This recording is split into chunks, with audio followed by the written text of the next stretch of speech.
Bienvenidos a Poniendo el Pecho, un espacio para hablar de cuáles son esas causas y banderas que lideran los y las representantes a la Cámara aquí en el Congreso de la República. Hoy me acompaña el representante Jairo Cala del Partido Comunes. Bienvenido, representante.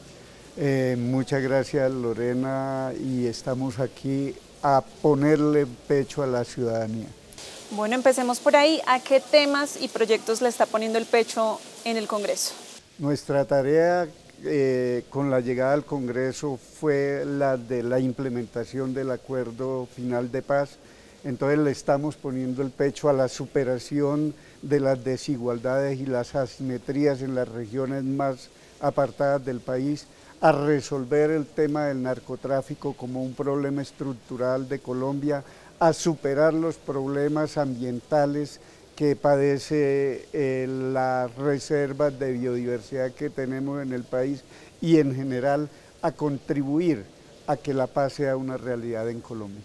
Representante, si yo le digo que hay profesores enseñándole a sus estudiantes pequeños cómo protegerse frente a un ataque, lo más probable es que uno se imagine que esto pasa en Estados Unidos, ¿cierto? Pero está sucediendo también en este momento en el Cauca. ¿Cómo enfrentar esa situación de orden público? Tenemos un problema. El acuerdo final de paz, el compromiso central, uno de los compromisos centrales que estableció, que adquirió el gobierno colombiano fue ocupar las zonas que antes eran ocupadas por nosotros. Eso no se logró y las causas que originaron la violencia permanecen allí y el conflicto se ha venido exacerbando en algunos territorios. Nosotros creemos que al orden del día se encuentra la revisión de la política de paz para garantizar que hayan unos mínimos humanitarios que comprometan a los distintos actores en conflicto para que no abusen, no utilicen los establecimientos educativos como escenarios de conflicto y de confrontación armada. Usted participó en la mesa de diálogos de La Habana y después de la firma de esos acuerdos, los territorios históricamente afectados por el conflicto tuvieron un periodo de calma. ¿Cómo recuperar hoy esa situación? Sí, realmente fueron cerca de 2 años y medio en los que en general en el país se generó un ambiente propicio para la paz. Hubo muchos factores de los gobiernos del momento, empezando por el doctor Santos hasta el doctor Duque, en el que no hubo el compromiso real por avanzar en la implementación plena del acuerdo, pero fundamentalmente por generarle garantías a los firmantes del acuerdo para impedir que otras ofertas al margen de la ley pudieran absorberlos. Y pues miren, ya tenemos hoy unas disidencias, tenemos una proliferación de los grupos derivados del paramilitarismo y una victimización nuevamente de las regiones que históricamente han sido, y de los campesinos que históricamente han sido afectados por más de 60 años de guerra en Colombia. Cuando se firmaron esos acuerdos de paz, el gobierno tenía la atención centrada en esa negociación en particular con las FARC. Tal vez a lo último había otra negociación con el ELN, pero pues era solamente esos dos frentes. En este momento, la búsqueda de la paz total ha abierto muchos frentes al mismo tiempo. ¿Usted considera que es una estrategia efectiva adelantar tantas negociaciones al mismo tiempo? Nosotros creemos que el gobierno y el Estado tienen la capacidad de hacerlo, simplemente que nosotros lo que hemos dicho es cualquier proceso de negociación que se inicie con cualquier grupo, ya sea para sometimiento, ya sea para la negociación de un acuerdo político, debe tener un punto de partida y un punto de llegada. Cuando una conversación no tiene esos tópicos, se corre el riesgo de que se quede en la conversadera y que eso no se materialice en hechos de paz real en los distintos territorios. Entonces, nosotros sí creemos y en el acuerdo efectivamente hablamos de la paz completa. Hoy este gobierno está hablando de la paz total. Es la necesidad de llegar a acuerdos con los distintos actores armados, pero sobre todo de llegar a acuerdos con el movimiento social para superar todos los problemas que han generado factores de violencia en Colombia. Tenerlo usted discutiendo leyes aquí en el Congreso de la República, pues es un cumplimiento de esos acuerdos, ¿no? Del punto de participación política. ¿Qué otros aspectos sí se han implementado? Bueno, yo creo que en el punto 2 del acuerdo, que es el de participación política, hay dos aspectos que son centrales. Primero, la garantía de haber aprobado las curules para las víctimas del conflicto. Hoy tenemos 16 nuevos representantes a la Cámara que están representando esos territorios golpeados por el conflicto. Se ha avanzado en la caracterización, que no es de hoy, de las regiones más empobrecidas de Colombia. Este gobierno, hay que decir, este gobierno es el que ha avanzado en decir, hombre, el acuerdo de paz es para cumplirlo, y los estados, más este acuerdo que adquiere el carácter de norma suprema y que debe avanzarse en su implementación. Y el punto 1 de la reforma rural es central. Nosotros creemos que una reforma en el campo va a contribuir a la superación de la pobreza, a la superación de las desigualdades, a la superación de los problemas de empleo, pero fundamentalmente a la superación del problema del hambre.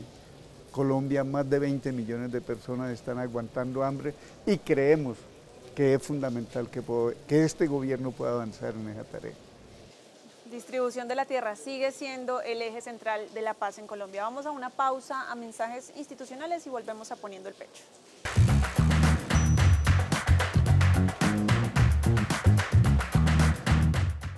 Volvemos a Poniendo el Pecho, me acompaña el representante Jairo Cala.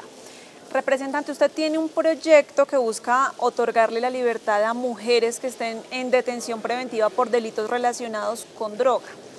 ¿Siguen siendo las mujeres las más afectadas por este tipo de delitos? Cuando discutíamos en La Habana el acuerdo, decíamos que en Colombia hay mucha gente en las cárceles por delitos de pobreza.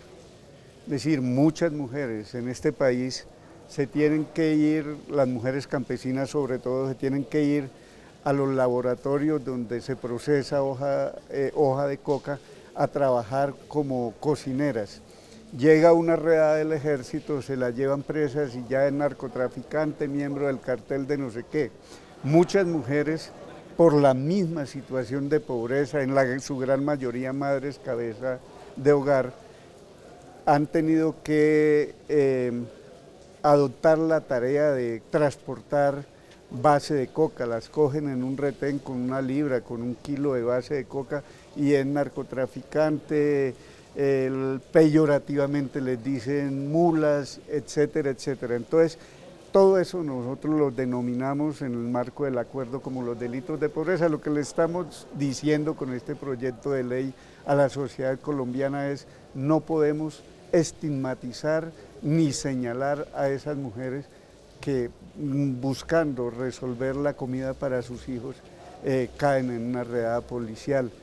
Y creemos que esas mujeres deben ser excarceladas, al igual que los campesinos que por sembrar una mata de coca, entonces lo llevan presos, al igual que los transportadores que, ganándose un flete, transportan insumos para el procesamiento de la hoja, los meten presos. Entonces nosotros decimos es entender la realidad de este país y hasta dónde los gobiernos y el Estado han sido responsables de que estos sectores de la población hayan tenido que adoptar ese tipo de actividades para sobrevivir. Se ha dicho que el próximo 20 de julio, cuando empieza una nueva legislatura, se va a radicar nuevamente el proyecto de acto legislativo que busca regular el consumo de cannabis de uso adulto.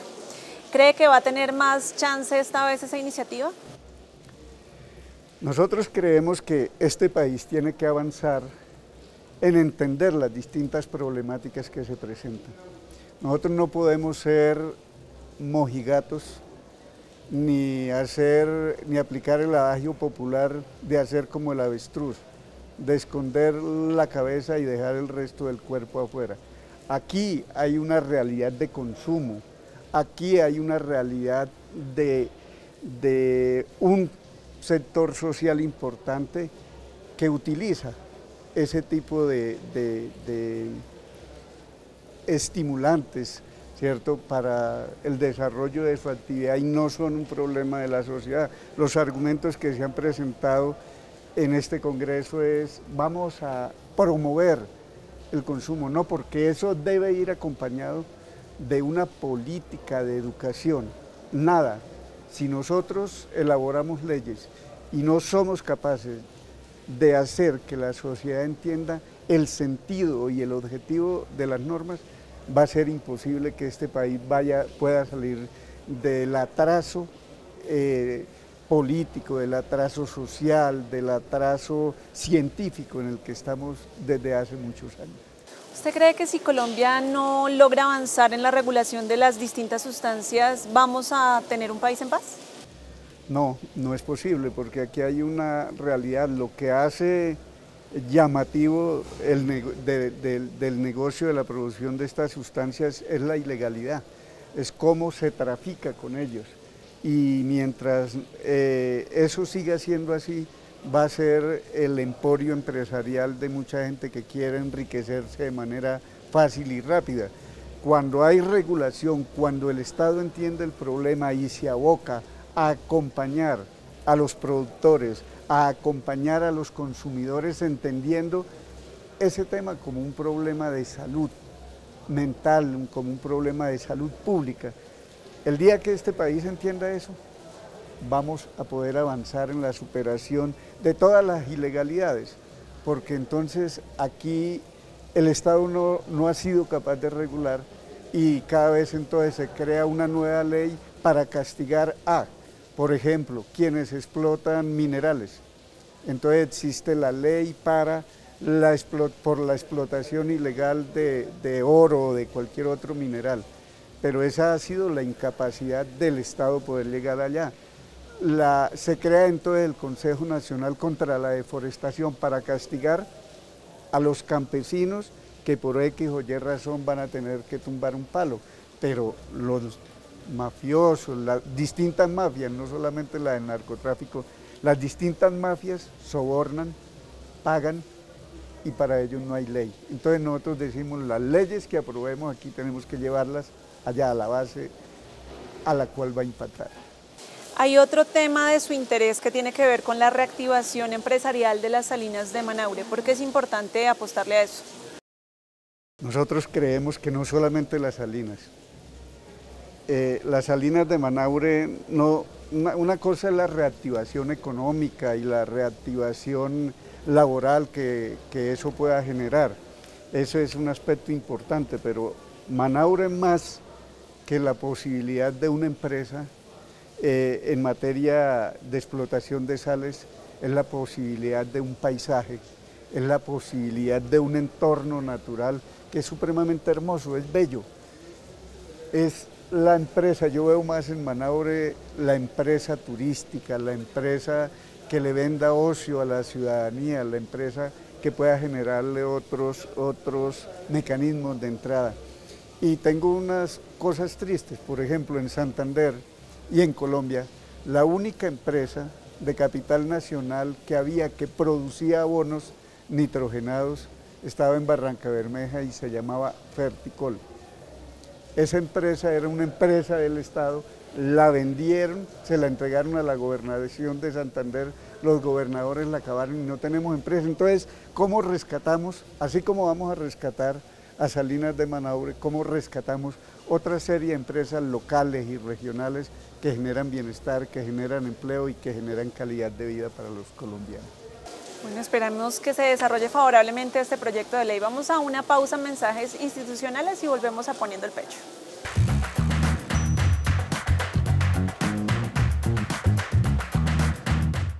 Volvemos a Poniendo el Pecho.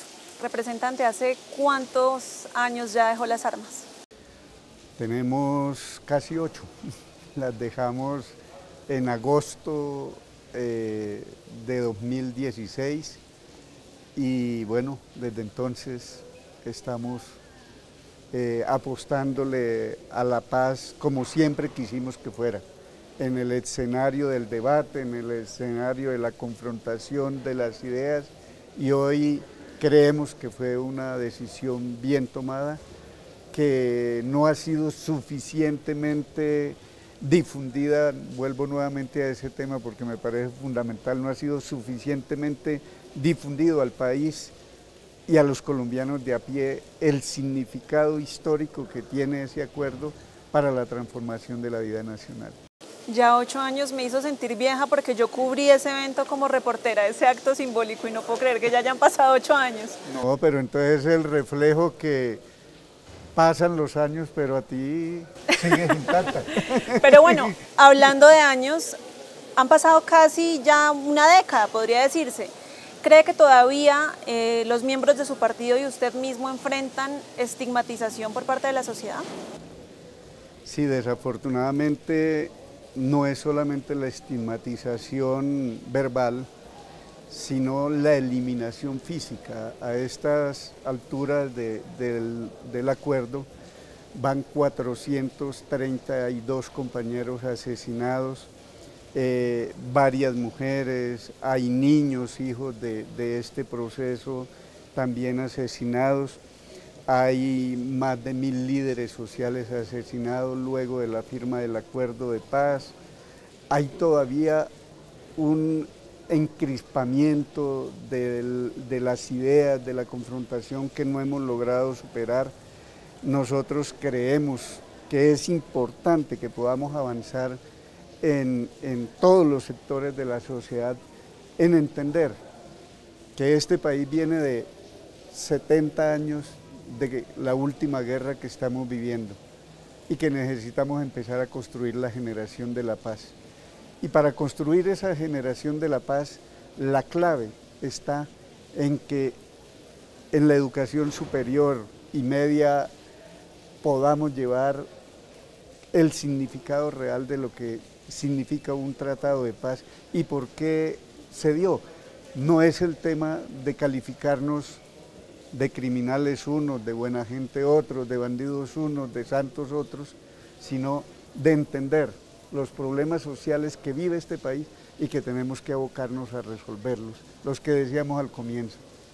Hoy, por ejemplo, hemos avanzado en la posibilidad de una reforma que es clave, la reforma a la educación. ¿Cómo le garantizamos a los jóvenes de este país el acceso a la educación superior de calidad y gratuita? Y así en todos los aspectos de la vida social. Nosotros tenemos muchas preocupaciones. Hoy el presidente dice, vamos a apostarle a la reforma rural, pero esa reforma rural tiene que ser integral. Integral es con maquinaria, integral es con asistencia técnica, integral es con educación, con salud, con vivienda, con todos los elementos que dignifiquen la vida del campesino y que ser campesino sea un orgullo y sea sinónimo de bienestar y no el sinónimo de la pobreza y del atraso. Usted hace parte de la Comisión Cuarta. ¿Qué temas estudian en esa comisión? En la comisión estudiamos todos los temas económicos, fundamentalmente el tema presupuestal. Entonces a nosotros nos corresponde estudiar las reformas tributarias, el presupuesto general de la nación, el ajuste de la ley de regalías y en general todos los proyectos que signifiquen compromiso presupuestal pasan por esa comisión, aparte pues de las demás tareas que tenemos como congresistas, de los debates de control político, de las audiencias públicas para visibilizar las distintas problemáticas de la sociedad. En otro momento usted hizo parte de la Comisión Séptima y por allí pasan temas relacionados, por ejemplo, con la salud. Recientemente se conoció que una de las EPS más grandes del país anuncia su retiro del sistema de salud. ¿Cuál es su lectura, con un pie puesto en el presupuesto, que es su tema hoy, pero también en la salud? ¿Cuál es el panorama de las EPS hoy en día? Bueno, yo creo que en Colombia se creó un sistema de salud con la ley 100, ¿cierto? Que generó unas condiciones y que seguramente para su momento jugó un papel importante en la vida de la sociedad, pero eso tuvo un desgaste. Tal vez no fuimos capaces de actualizarla en su momento y empezó a generar una crisis del sistema y a convertir la salud en un negocio. No la salud como un derecho, sino como el negocio de las EPS, que se quedaban con parte importante del presupuesto a través de la intermediación financiera que hacían. Esta reforma a la salud, que se hundió, pero que en el Plan Nacional de Desarrollo se le dejaron al presidente de la República unas facultades que le permiten avanzar en esa implementación del nuevo sistema de salud. Y hay que decir que lo que se está dando es el producto de una crisis que ya venía, pero que se exacerba con la puesta en marcha de algunas medidas que ha venido tomando el gobierno. Entonces, yo creo que este va a ser una situación que va a generar seguramente al corto plazo algunas tramitologías para que la gente pueda acceder al sistema, pero yo creo que si lo hacen bien, a mediano plazo debemos tener un sistema de salud más robusto, más fortalecido, un sistema de salud que le garantice ese derecho a todos los colombianos, empezando por el colombiano de a pie y por el colombiano de la Colombia más apartada. Es que en el acuerdo de paz nosotros, uno de los programas que el gobierno se comprometió a adelantar fue el Programa Nacional de Salud Rural, el cual todavía este gobierno y los anteriores se lo están debiendo a los campesinos de Colombia, y entonces en ese sentido el llamado es a ese, y nosotros hemos venido apoyando esta reforma porque la consideramos necesaria para el país, no para joder las EPS, no para joder los dueños o las empresas que manejan las EPS, sino para hacer un sistema de salud más justo. ¿Qué lo motiva a hacer política? Bueno, yo creo que nosotros desde nuestro surgimiento somos una organización política, somos un partido político que tuvimos que adoptar como las armas como un método de defensa para poder sobrevivir, y la motivación fundamental es la superación de las desigualdades tan abismales que tenemos en este país. Nosotros creemos que tenemos los recursos y las riquezas suficientes y necesarias para vivir de manera justa, de manera digna, todos. Tenemos que abocarnos entre todos a construir un modelo de sociedad, un modelo de país, un modelo de nación donde no nos matemos por el hecho de pensar distinto. ¿Y qué lo desmotiva? Bueno, hay muchas desmotivaciones, la dilapidación de los recursos públicos, la falta de coherencia de muchos políticos con el compromiso que adquieren con la ciudadanía, porque uno puede representar sectores económicos o sociales diversos, pero en última instancia quien nos trae a estos escenarios es la gente del pueblo, son los votos de la inmensa mayoría de la gente, que es la gente más jodida de este país. Eso desmotiva cuando no trabajamos para que haya equidad, para que los de arriba no estén tan arriba y los de abajo tan abajo, para que estemos en un nivel en el que todos tengamos garantías. Bueno, pues espero que en esa balanza le pese más el optimismo y las motivaciones. Gracias por habernos acompañado y que le siga poniendo el pecho a esas causas que el país y que la paz necesitan. Muchas gracias y esperemos seguir contando con todos los colombianos en las próximas jornadas para seguir construyendo este país para todos. Y a ustedes gracias por acompañarnos, nos vemos en una nueva entrega de Poniendo el Pecho.